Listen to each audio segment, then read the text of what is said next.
제가 만난 어느 팀장님이 이런 질문을 합니다. 성과를 내기 위한 출발은 완벽한 계획을 세우는 거 아닌가요? 근데 계획을 세웠는데 계획대로 되는 일이 없다고요. 하면서 계획을 잘못 세운 것 같은데 어떻게 하면 계획을 잘 세울 수 있냐고요. 우리가 대전제로 생각하는 완벽한 계획이 성과를 만든다. 맞는 얘기일까요? 연초에 사업 계획을 세우는데 연말이 되면 결과가 많은 차이가 납니다. 특히 예측과 전망은 거의 다 틀립니다. 엉뚱한 상황이 생기는 게 아니고요. 강도, 빈도와 같은 상황이 달라지죠.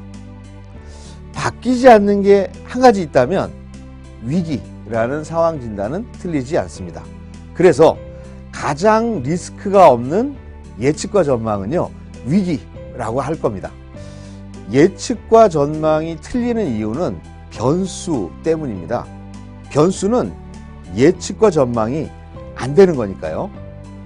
변수가 상수가 안 되면 상관이 없는데 변수가 상수가 되면 계획이 무의미해지기도 합니다. 2020년 전 세계를 강타한 신종 코로나 바이러스 상황은요, 계획이라는 것을 무의미하게 만든 변수였습니다. 앞으로도 핵, 기후변화, 바이러스 이런 것들을 언제든 변화를 만들 수 있는 변수입니다. 그래서 완벽한 계획을 맹신하는 태도는 위험합니다. 전설의 헤비급 세계 챔피언 핵주먹이라고 불린 마이크 타이슨이 했던 말이 있습니다. 누구나 그럴듯한 계획을 가지고 있습니다. 얼굴을 크게 한 대 맞기 전까지는요. 한 대 맞으면 쥐처럼 공포와 두려움에 얼어붙어 버리죠 라고 얘기했어요. 마이크 타이슨은 만 19세에 세계 챔피언에 오른 전설 중에 전설이죠. 근데 이제 헤비급 선수 치고는 키가 불과 178cm, 180cm라고도 하는데요. 쉽지 않은 체력 조건을 가지고 있죠.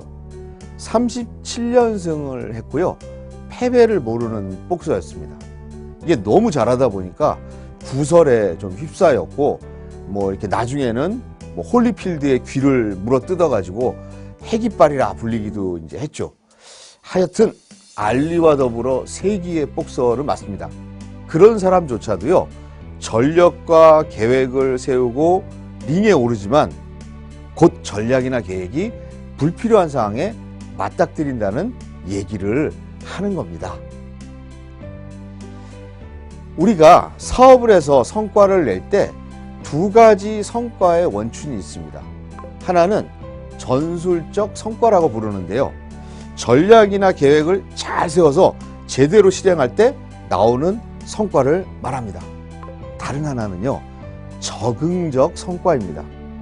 변수가 생겨서 계획이 의미가 없거나 실패했을 때 우리 팀이 잘 적응해서 해결하느냐 아니면 꼼짝 못하고 실패하느냐를 보여주는 것입니다. 저경쟁 고성장 시대, 과거죠. 전술적 성과가 중요했습니다. 하지만 지금과 같은 초경쟁 저성장 시대에는 전술적인 성과보다도 적응적 성과가 훨씬 더 중요합니다. 적응적 성과를 만들려면 조직 문화, 그거를 이겨낼 수 있는 조직의 힘, 이런 게 이제 중요합니다. 경직되지 않고 유연해야 하고 활기차고 협력적이어야 한다는 얘기입니다. 세상이 변수가 많아지고 있고 기업 환경도 초경쟁과 저성장 시대에 좋은 전략과 완벽한 계획, 이것만 고집하다 보면 성과는 멀어지기가 쉽습니다. 예측이 안 되는 상황에서는 실패 가능성도 꽤나 높습니다. 계획이 실패했을 때 얼어버리는 것이 아니라 그것을 풀어내는 능력을 가진 팀을 만들어야 합니다.